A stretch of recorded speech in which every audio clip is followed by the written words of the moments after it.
That's wonderful. My name is Paul Lucas. I'm the Queensland President of the Australian Institute for International Affairs, and I welcome you all to our first webinar that we're doing under this new environment of COVID-19. Tonight's seminar is the very interesting topic, Two New World Cities, the cultural sensibilities dividing and defining Ho Chi Minh City and Brisbane. Just before I introduce our distinguished speaker, Ed Haysom, to you, a couple of things just to let you know about housekeeping. We will be allowing questions that will be answered following the presentation this evening. To ask a question, please select the Q&A function at the bottom of your Zoom screen and type your question. These will be sent to me and I'll select some, those that are most relevant, of course, we'll deal with first, and ask them to our speaker. We ask that you use this function for relevant and respectful questions so we don't unnecessarily clog up the Q&As. So our speaker tonight is Ed Haysom. Ed has had an architectural career designing a range of buildings, but has specialised in resorts and hospitality projects. He has won numerous awards for his work, and since 2015 he has been working and living in Vietnam. After working in Australia on many projects, in 2012 he moved to Ho Chi Minh City, working on a range of projects there as well as Hanoi and Da Nang. In 2014 he was appointed City Architect for the City of the Gold Coast. The City Architect provides advisory services, advocacy, education and research to the city and the community in relation to high quality and innovative built environments. Ed has had a strong commitment to community service and to the architectural profession, and has served as both Queensland Chapter President and National President of the Royal Australian Institute of Architects. He was Deputy Chair of the Major Brisbane Festivals Board from 2003 to 2014, and a member of the Brisbane Development Association Executive. He has assisted government on various committees and task forces, most recently on the Lord Mayor's Restore City Hall group, and a member of the Brisbane City Council IDAP, Integrated Development Assessment Panel. He was a member of the Board for Urban Places and a member of the Australian delegation to the APEC negotiations on international trade and architectural services. He was awarded the Centenary Medal for Services to Architecture in 2003. In 2017, Ed was the subject of a 17-minute documentary on Vietnamese television arts channel VTV4. So I'll now hand over to Ed Haysom for what will be a very interesting contribution to talk tonight. Ed. Thank you, Paul. I hope I can live up to that billing. Just to start with, for clarity reasons, I'm going to refer to Ho Chi Minh City as it's known now as Saigon while I'm talking. It's just easier. And I guess it might seem odd comparing Brisbane, which is one of Australia's more ethnocentric cities, with Saigon, which is a city known probably for its exotic qualities, but there are many similarities that make the comparison worth doing. And some of those differences have been engendered by the different approaches of the colonial powers in establishing those two colonies. And interestingly, 150 years ago, a lot of the city form was actually developed, I suppose, or evolved through the colonial powers' approach to dealing with disease. And what's new, and also their own dealings and attitudes towards the native population. So just looking at Vietnam, it's a long, slim country. It's probably about from Hanoi down to Ho Chi Minh. It's probably similar distance from, I guess, Brisbane to Melbourne, or Rockhampton down to Sydney. It sits at the end of a large river delta that starts in Laos, and it runs right. That river runs right into the Saigon River, runs right into the South China Sea. All right, so we'll go back. So you heard what I was saying about the city being where it is. and it's at the end of a large river delta which emanates in Laos and in southern China. So it's actually, the city is set in this large floodplain, if you like. In fact, it was a swamp originally. And the 3,000 canals and waterways snaking through the city. The city is actually set almost in a tributary going down to the off the main part of the river, and is set 16 kilometers away from 60 kilometers away from the South China Sea. And the reason for that is to make it easily defendable in case of an attack. And this slide shows District 1, which we're going to concentrate on, the port location and the airport. So anyway, sorry to repeat myself, but there's the end of the river delta. There are 3,000 waterways in that region, and the city is built around and on those waterways. So here's a picture of the city and its relationship to the airport, the port, and then the Saigon River. And here's an equivalent in the same scale of Brisbane, with the port there on the right, the airport there in the CBD, which is only 16 kilometers from the mouth of the river. The difference between the two cities was that Brisbane was a penal settlement established in 1824, Redcliffe, but going to North Quay in 1825. It was only for convicts until 1838, when free settlers came, joined, and outstripped the convict population. And eventually, of course, it was proclaimed a capital after Queensland was proclaimed a separate colony. And you can see these two slides here, one being a map of Ho Chi Minh City, a current map of Ho Chi Minh City with its grid, its colonial grid, and then a map of Brisbane with its grid as well, which there are some similarities based on the thinking at the time. The difference was that Brisbane was always intended to be a colonial, a penal colony, I guess. It was never seen to be a capital city. It was always meant to be a small scale city. Whereas the French, when they built Saigon, they were actually exporting something quite significant, and they were exporting French culture. And this is a map of early days of Brisbane with the grid shown on what is now the central business district. It's got some commonalities with the botanical gardens placed in the peninsula, and I've outlined in blue the boundary streets, which was, of course, the boundaries not to keep the convicts in, but to keep the Aboriginals out. And even with this early map, you can see it just outlined in single lines how the surveyors saw that the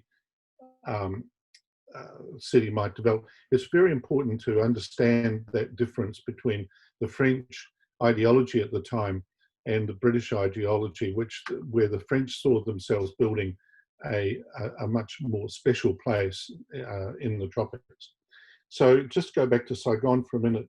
The French, there was originally a citadel created, ironically, by the French in the late 18th century, and it was built as what's called a Vauban citadel, and this was an early drawing showing the pattern that it might have taken if the city had developed. And the Bourbon Citadel is quite interesting. There's one in Hue, if you ever get up there to see it. There's still one existing, but it was very easy to defend it, and people lived inside the city bounds. But of course, in 1859, the French decided that the Vietnam was too important a country to leave to the Vietnamese, so they invaded, and they took over the city and recreated their own city from scratch. So here's the result. This is an early map of Saigon, and you can see the pattern. The pattern is somewhat similar to what we saw before with Brisbane, but instead the French allowed for a significant amount of institutional infrastructure. In this one, in this early map, the citadel is still there, albeit in a different and much reduced form.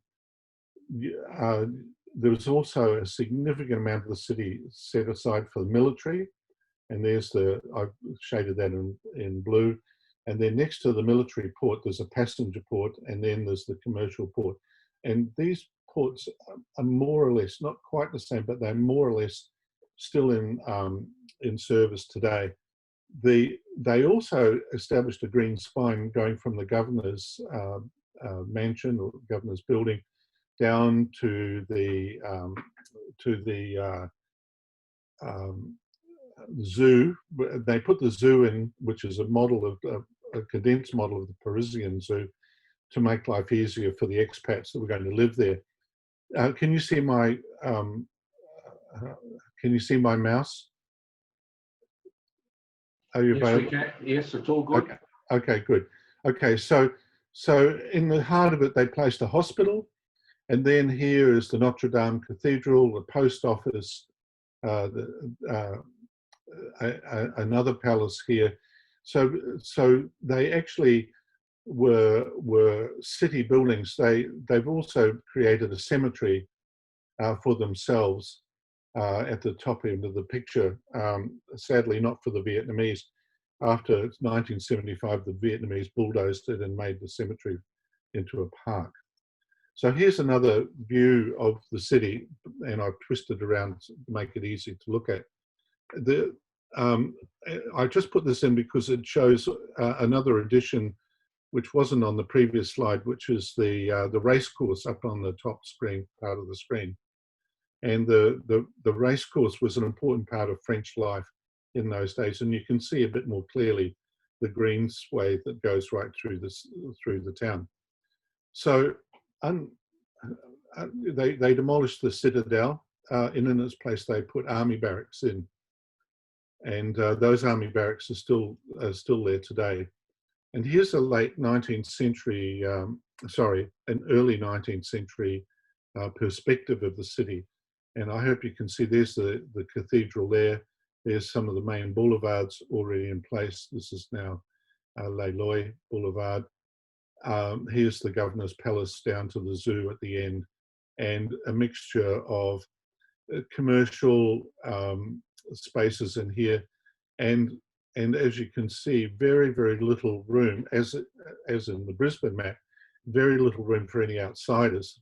In Brisbane, the Aborigines were excluded.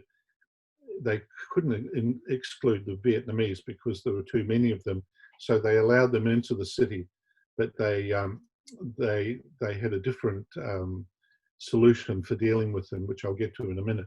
So here's a contemporary map of Brisbane. A much more modest proposal. There's a bit of shipping here in South Bank. There's a port here, but no real passenger terminal the way there was 150 years ago in France, in Saigon, the customs house over here. So here's the view down that green swathe, right down to the zoo from the governor's palace. And in the middle of the city, as those of you who visited know, that these parks, these central parks, are absolutely marvelous. And down in the zoo is also a great experience, a lovely open space, and able to walk around there. And here is a contemporary shot of the hospital, which is now a children's hospital, still there right in the middle of District 1. So we have to jump around a little bit, but this is I'm trying to now explain what happened next when settlers came. In Brisbane, the wealthy people built their houses on the hills, and they built them on fairly large sites with great views, and there are a great number of them around, of course. And the poorer people, they built their houses where they could on the 16 perch lots in the valleys and on the sides of the hills. Now, the reason that those 16 perched lots came about was because Queensland was concerned, as was Saigon, about the miasma theory. Now, miasma theory was a theory of disease, which disease was communicated or transmitted through bad air, and it had enormous effects. The epidemic had killed 20,000 people in Paris in 1832, and had also spread cholera. The cholera had killed 20,000 people, and there was a spread of cholera in London as well. And so that helped spur the renovation of the French capital, and the French felt that that a city of the future needed to, and people who were living in the city needed the benefit of open space and air. There was also another benefit, that the military could move around very quickly in it to suppress any resurrection. So Queensland had the similar sort of thinking. It was influenced by miasma theory, and it passed the 1885 Undue Subdivision of Land Act, Land Prevention Act, which was to stop overcrowding and urban degradation. So it forced people to build in 16 perch lots, or 405 square meters. And thus most residential development in older parts of cities such as Brisbane and Rockhampton had these detached home on regular lots, which prevented the development of terrace houses, which were the predominant form of mass housing in older cities. And of course, if you're building detached houses on hills with a plentiful supply of timber, you don't use masonry. So in Saigon, with a flat surface, the French built models of their existing houses in France. However, they adapted them, adding balconies and loges and keeping the sun off the sides of the building. And these separate villas, if you like, cousins of the ones we've seen in Brisbane, are dotted around District 3. And of course, the French being the French, they had two different rules. They had one rule for the expats who paid no tax, but they decided to impose a tax on the locals. And so the most effective tax they could think of was a width tax, because most of the locals had some sort of commercial enterprise on the ground floor. So they imposed this tax, and whereupon the locals immediately reduced the width of their houses. And this is a little drawing that I did a few years ago showing a part of District 1 with the patterns there of houses with the locals left to their own devices. And this one's interesting because, as you can see, with the main roads, the main connector roads, which were done by the French had very little interest in what happened inside those spaces. And so you get this sort of very organic looking development inside. This, by the way, because we're down in District 1, this was a Marine barracks, and this is adjoining the military base down there. So Saigon evolved into its chaotic pattern simply through taxation. There was no regulation about what the locals could do. They had the French inspectors come around and measure their width. So they went long and they went up. And so you see this pattern emerged as a form of the city with the green belts there, which had been put in by the French, but the inside parts were largely left for the Vietnamese to work out by themselves. And these spaces, 85% of the people in the city live in these hems, by the way, which is what these alleyways are called. And everything goes on in the hems. You know, people live there, they sit out on the streets and they talk to one another. You know everything that your neighbour's doing. A few problems, however, because the city is still suffering from a flooding, and there's also a garbage problem, and there's also the constant threat of fire. And they have evolved these little fire engines that can get into these hems and deal with that.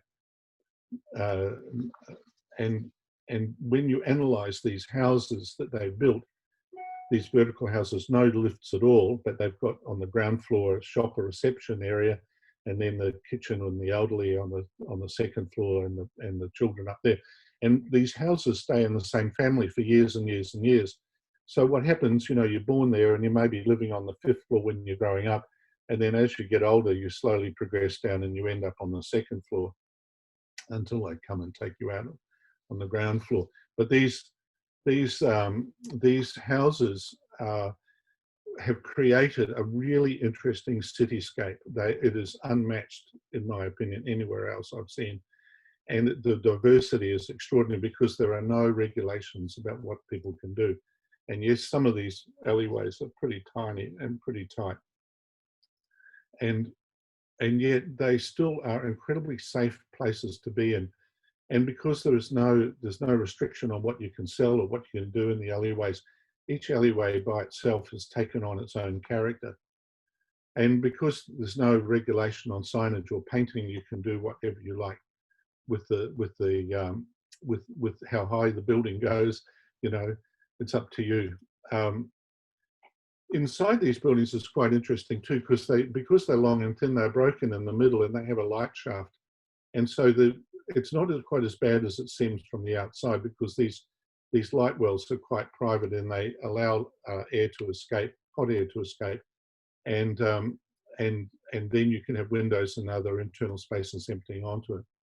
And of course, on the streetscape, as I was saying, an enormously varied streetscape of different uses.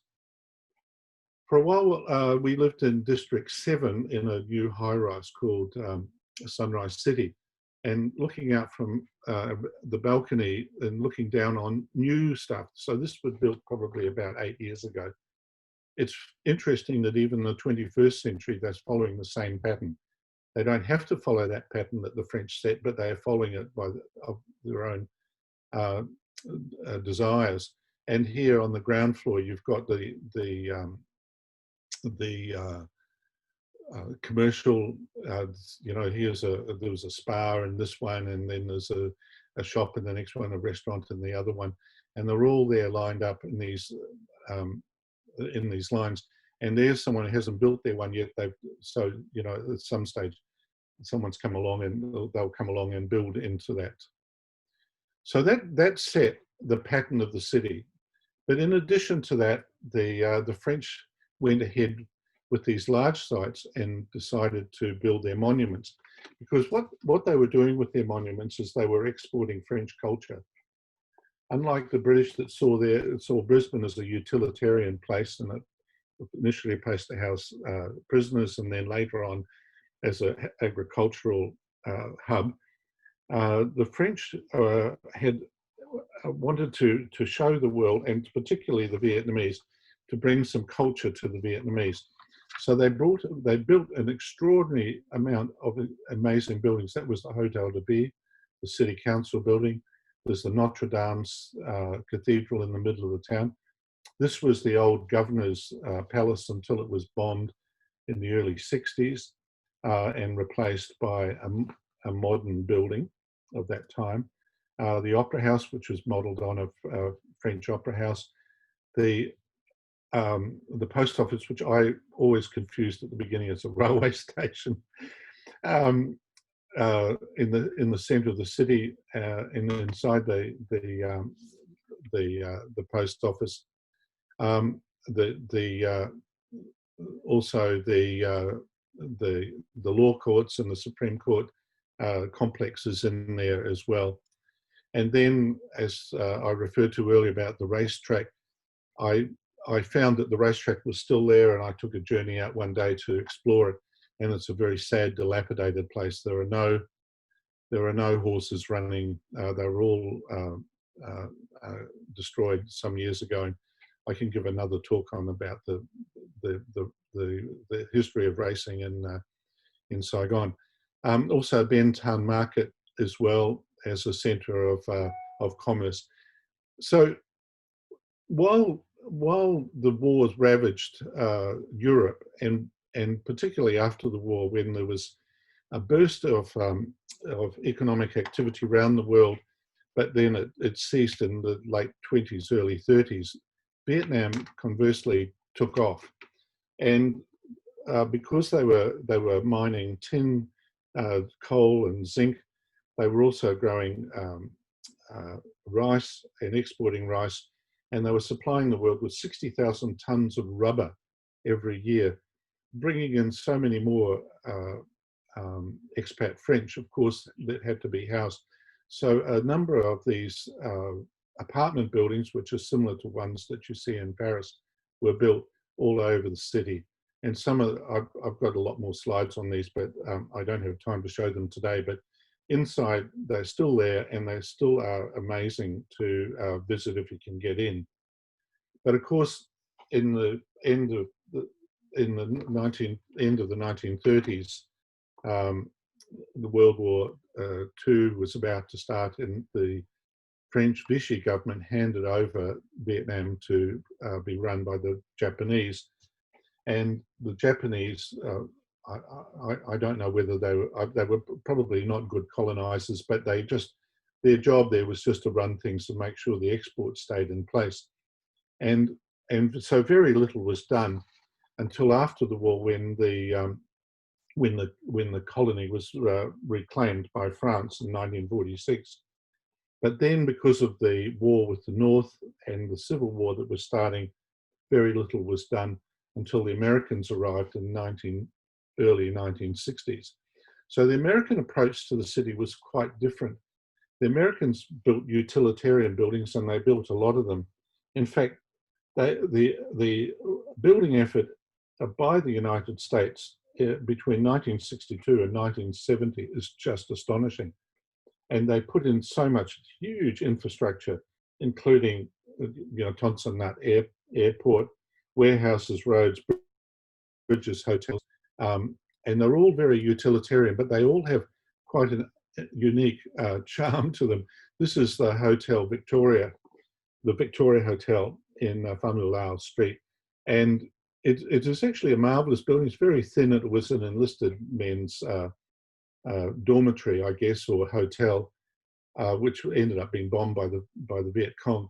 And sadly now, there's a swimming pool on the top, by the way. Sadly now, it's just dilapidated and left to rot, with families living in it by grace and virtue of the Vietnamese government. And this slide too shows you a little bit of the context of that building. I mean, they put highways around the edge of the city. Fortunately, none in the centre of the city. And of course, at war's end, after 1970, when they retired.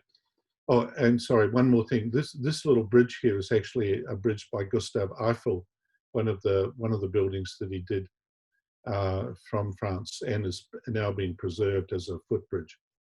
But after the war, there were enormous numbers of refugees coming into the city, about 1 million, and they set up camp in these shacks along the river for reasons that of hygiene, I guess, and they continued to pollute the river.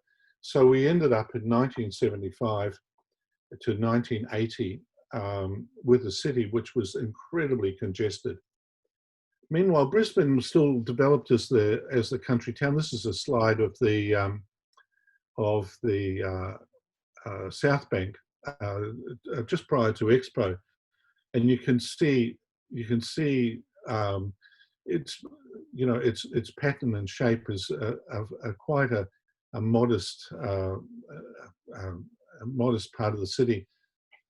Expo, of course, had an enormous catalyst for the city, and suddenly Brisbane became aware that being a river city wasn't so bad, and that it could have its own identity connected to the river.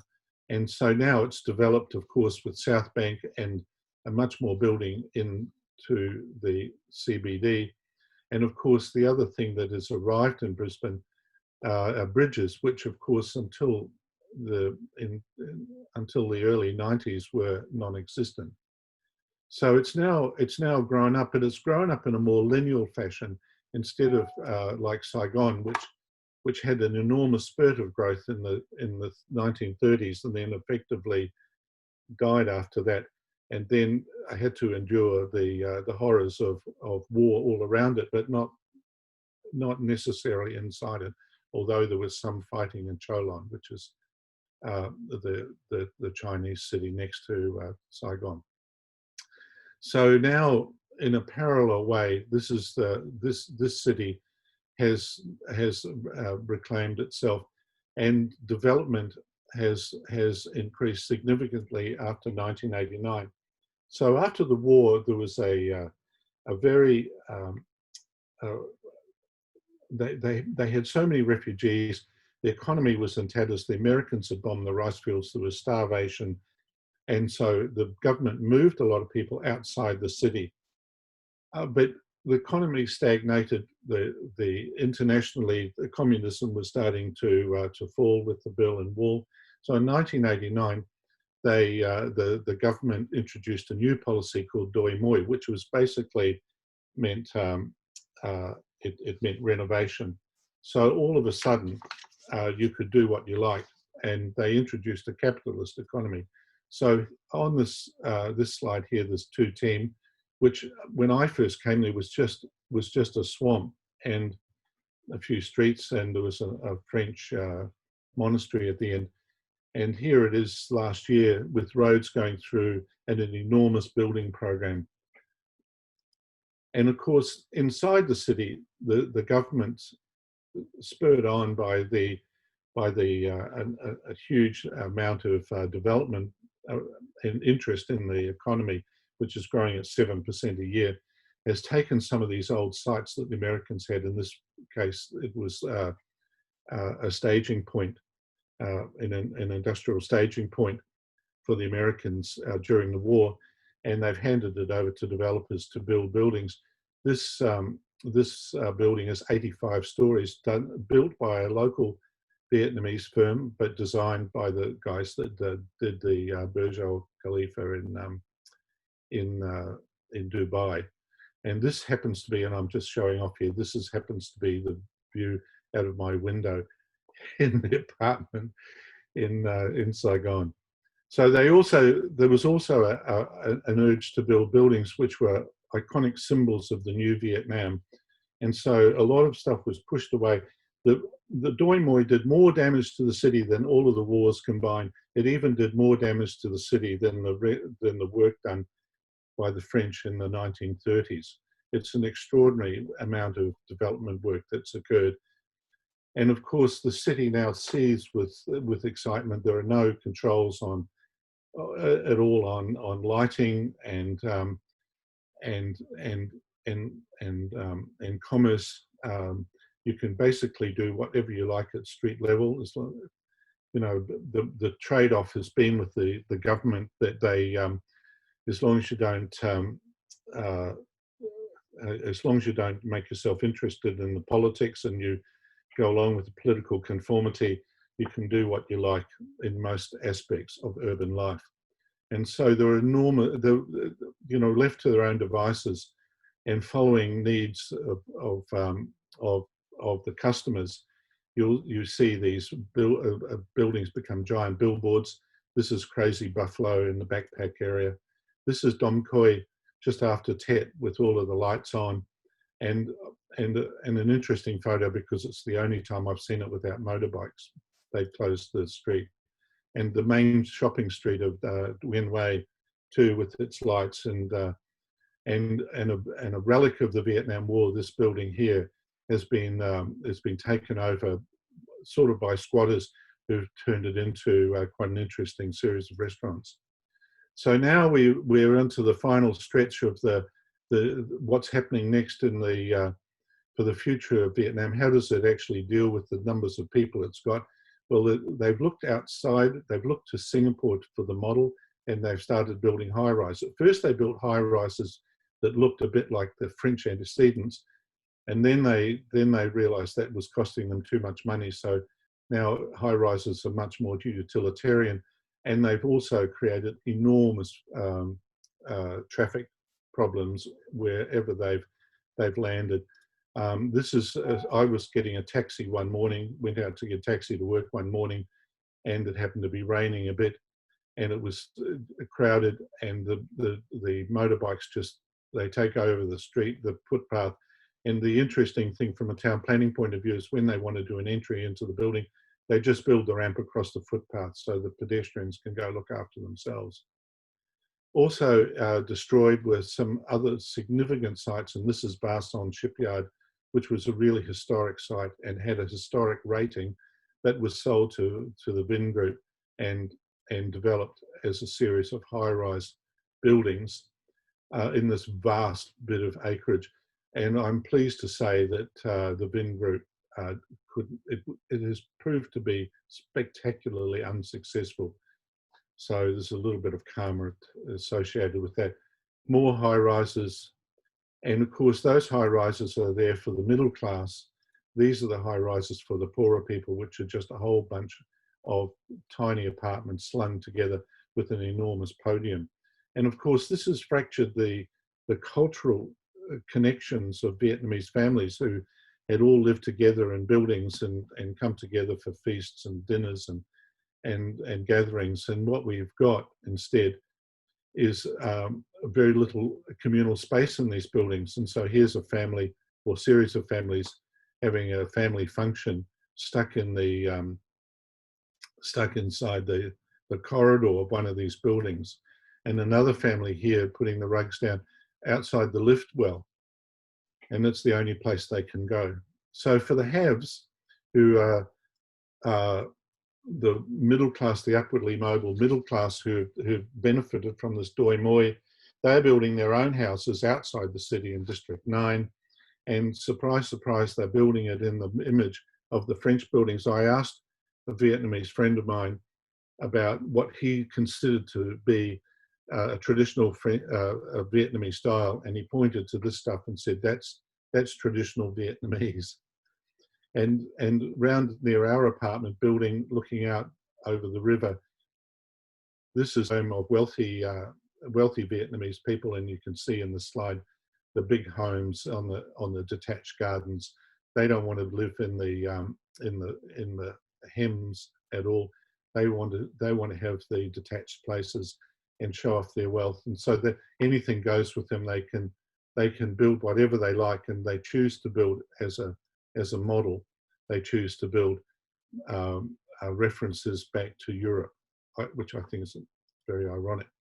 So to deal also with the expansion of the city and to create more spaces, the Vietnamese government built a new city called Phu My Hung, which is just southwest of the CBD, and had an international firm, SOM, design it and create it, and they won a lot of awards for it.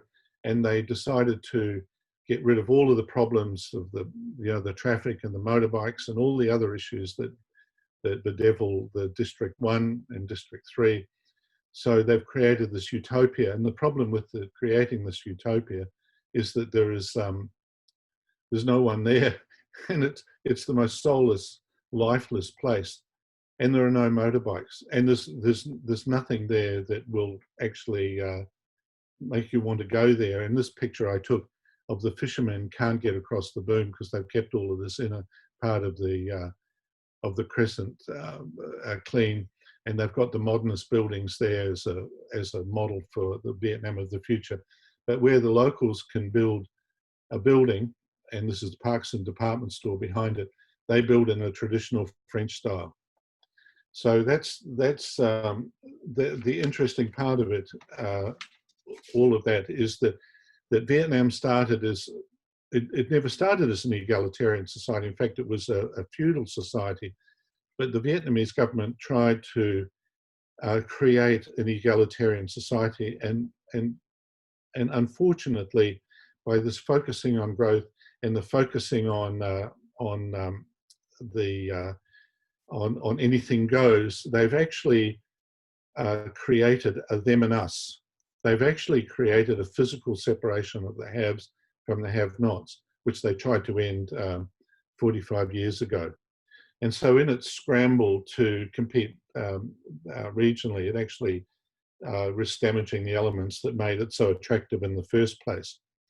And Saigon and Brisbane have similar city aspirations, but Brisbane has the benefit of no institutional corruption and an independent legal system.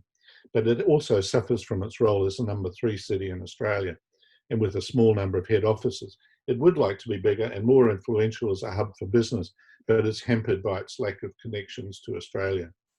Anyway, significant connections. Meanwhile, Saigon has got its foot to the floor and is going as fast as it can. It'll be interesting to see where it ends up and where we end up in relation to it. I think there's a real opportunity to make much stronger ties between Brisbane and Saigon, or Ho Chi Minh as it now is. It's 45 years since the end of the war. We have an enormous number of Vietnamese refugees living here, and I think there is a great opportunity to build a much more complete relationship beyond the ones of tourism and commerce. And I'll leave you with this slide at the end. This is in a bar that I used to go to a lot. It was a triptych at the end of the bar, and it shows the 3 stages of Vietnamese development. The first emperor is the Emperor of China that they kicked out. The second emperor is the Emperor of France, and they kicked him out too. And the third panel shows the Emperor of the United States, Richard Nixon, and they got rid of him. So thank you very much.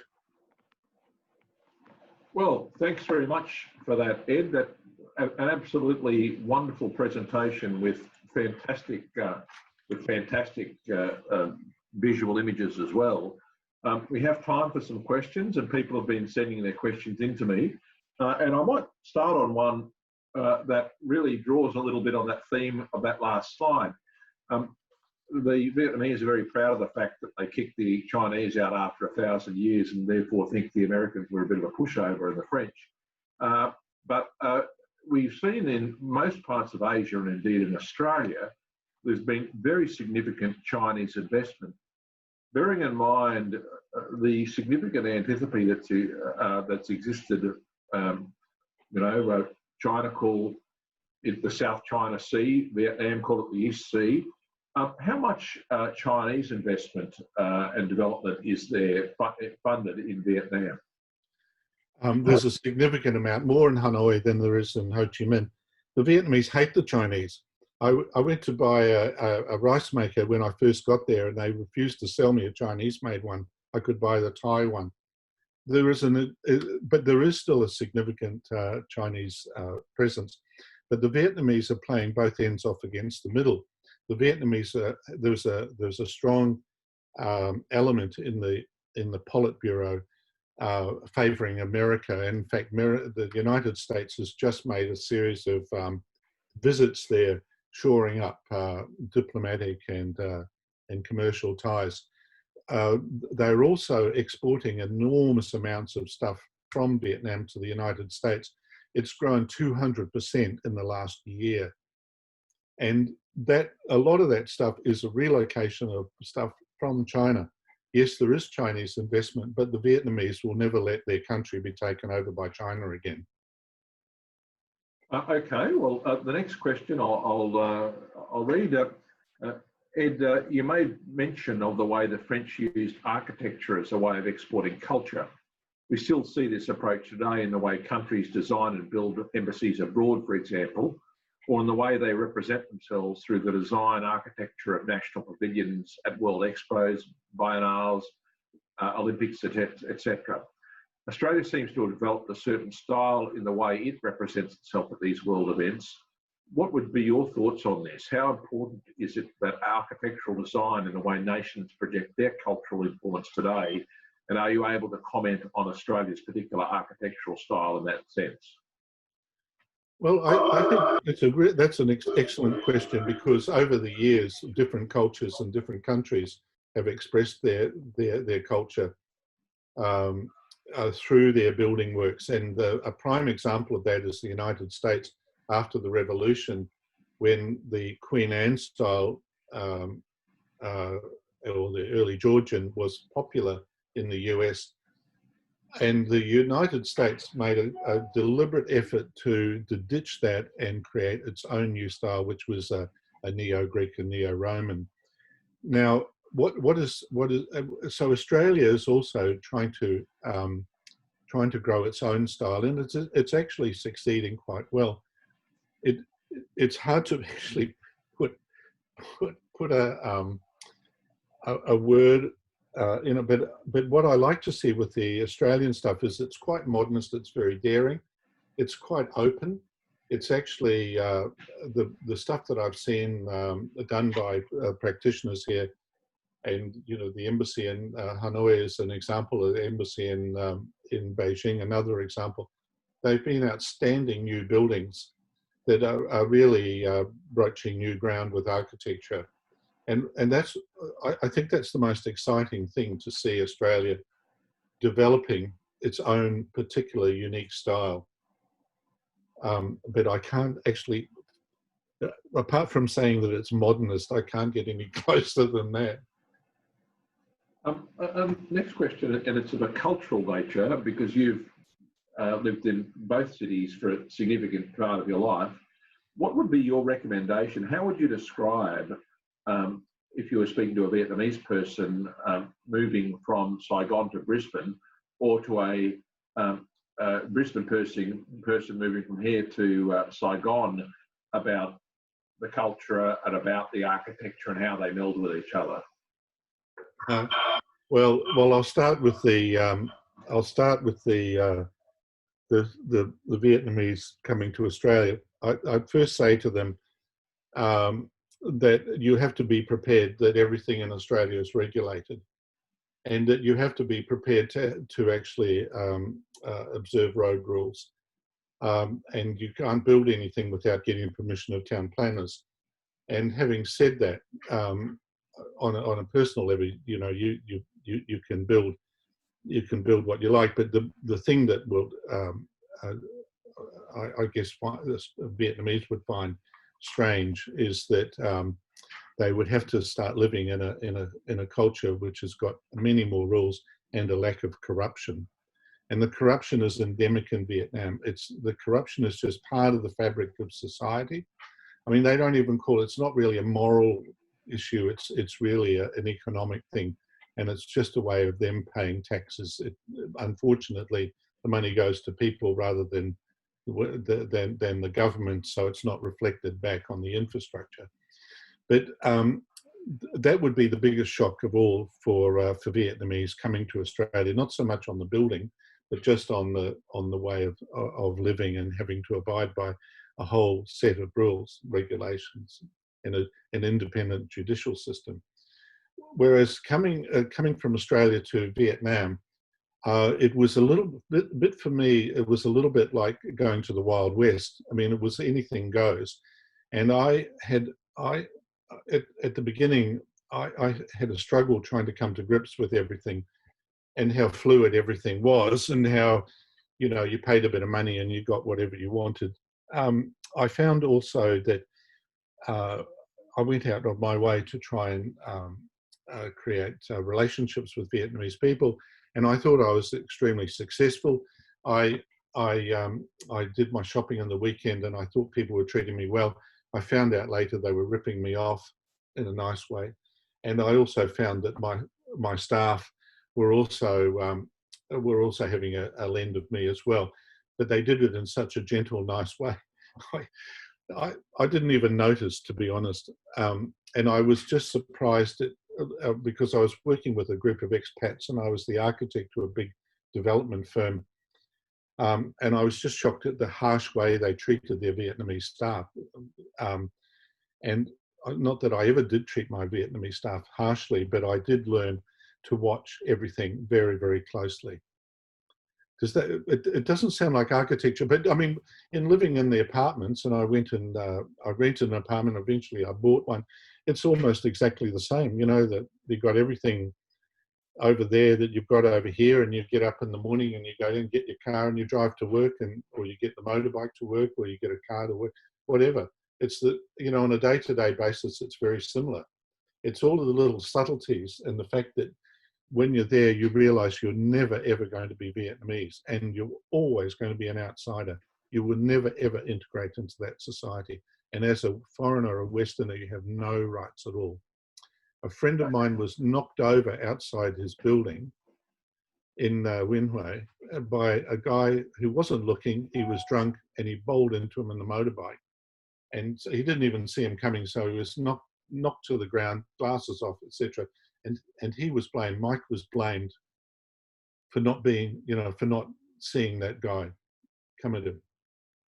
So it was his fault.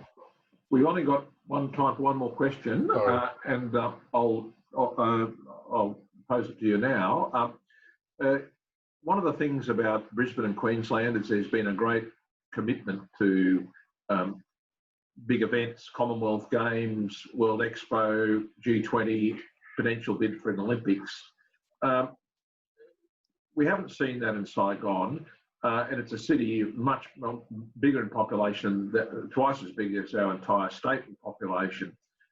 Is there any sort of thought about, bearing in mind their view to position themselves on an Asian stage, as to how they might involve themselves in these world, for want of a better word, gestures, activities, attention events? Yes, they've, well, it's confined because the sport, they don't support sports the same way that we do in Australia. However, they're running their Formula One. Well, they were going to run the Formula One this year in Hanoi, which is a bit of a first. They have a soccer stadium in Hanoi, which is a fairly big one, which is their sport. The rest of the sports sort of just make up the numbers. I was invited to talk to the People's Committee about building a big concert centre, I mean a really large concert centre, which had multiple performance halls so they could get international acts to come to the city. And they balked when they discovered that they would have no control over who would come. So if Lady Gaga wanted to come and play, the government couldn't say no. So that put that economic model on its head. I mean, they couldn't do it. So they like to control everything. Sport, they'll play soccer. They like the Formula One, but after that, there's not really that much interest. And they are also very fearful of opening their country up too much. They're still a rather closed society. Well, thank you very much for what a wonderful presentation, great visual images as well, Ed. I find Vietnam the most fascinating of countries, both in its urban and rural settings. Just a wonderful place to visit in the times that I've been there, and you've given us a whole new perspective in terms of the development of this great world city. So again, thank you very much for being available for us today. We apologise for the little technical issues that we had. We will be sending out to everyone who participated a recording with the earlier bits edited out for you to have a look at your leisure. We'll also be sending out some details for you to provide us with some feedback or any other things that you might want to hear in the future. So again, thank you very much for all of you of attend our first presentation. There's more of these coming up, and you'll hear from us in the near future. Thanks very much, everybody. Okay. Thank you. Okay.